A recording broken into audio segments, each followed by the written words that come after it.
नमस्ते। वियतनाम विश्व का एक छोटा सा देश है जिसने अमेरिका जैसे शक्तिशाली देश को झुका दिया था। लगभग 20 वर्षों के लंबे युद्ध के बाद आखिरकार जनवरी 1973 में अमेरिका को मजबूरन वियतनाम से शांति संधि करनी पड़ी। इस संधि के साथ ही अमेरिका और वियतनाम के बीच में युद्ध का अंत हो गया। इस युद्ध में अमेरिका को बुरी हार के साथ अरबों डॉलर का नुकसान हुआ और उसके करीब 58,000 सैनिक मारे गए। अमेरिका पर विजय प्राप्त करने के बाद वियतनाम के राष्ट्रपति हो चो मिन्ह से एक पत्रकार ने सवाल पूछा। जाहिर सी बात है, सवाल यही होगा कि आप युद्ध कैसे जीते या आपने अमेरिका को कैसे झुका दिया। इस प्रश्न का उत्तर सुनकर आप हैरान रह जाएंगे, आपका सीना भी गर्व से भर जाएगा। वियतनामी राष्ट्रपति ने कहा कि सभी देशों में सबसे शक्तिशाली देश अमेरिका को हराने के लिए मैंने एक महान और श्रेष्ठ भारतीय राजा का चरित्र पढ़ा। उस जीवनी से प्रेरणा और युद्ध नीति का प्रयोग करके हमने सरलता से विजय प्राप्त की। आगे पत्रकार ने पूछा कि कौन था वो महान राजा। दोस्तों, उस महान राजा का नाम सुनकर आपका सीना गर्व से चौड़ा हो जाएगा। वियतनाम के राष्ट्रपति हो चो मिन्ह ने खड़े होकर जवाब दिया। वो भारत के राजस्थान के मेवाड़ के महाराणा प्रताप सिंह थे। महाराणा प्रताप का नाम लेते समय उनकी आंखों में वीरता भरी चमक थी। उन्होंने आगे कहा कि अगर ऐसे राजा ने हमारे देश में जन्म लिया होता तो उन्हें पूरे विश्व पर शासन किया होता।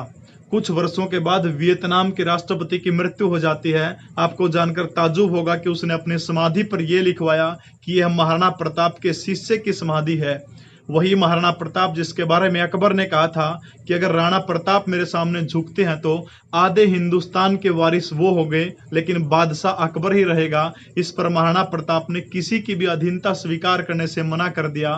कालांतर में वियतनाम के विदेश मंत्री भारत के दौरे पर आए। पूर्व नियोजित कार्यक्रम के क्रमानुसार उन्हें पहले लाल किला और बाद में गांधी जी की समाधि दिखलाई गई। ये सब दिखलाते हुए उन्होंने पूछा कि मेवाड़ के महाराजा महाराणा प्रताप की समाधि कहां पर है। तब भारत सरकार के अधिकारी चकित रह जाते हैं और उन्होंने उदयपुर का उल्लेख किया।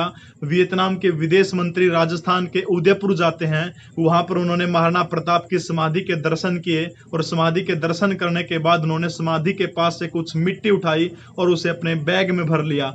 भारतीय अधिकारियों ने मिट्टी रखने का कारण पूछा तो उन्होंने कहा कि ये मिट्टी सूरवीरों की मिट्टी है, इसमें एक महान राजा ने जन्म लिया था। यह मिट्टी मैं अपने देश की मिट्टी में मिला दूंगा ताकि मेरे देश में भी ऐसा ही वीर पैदा हो।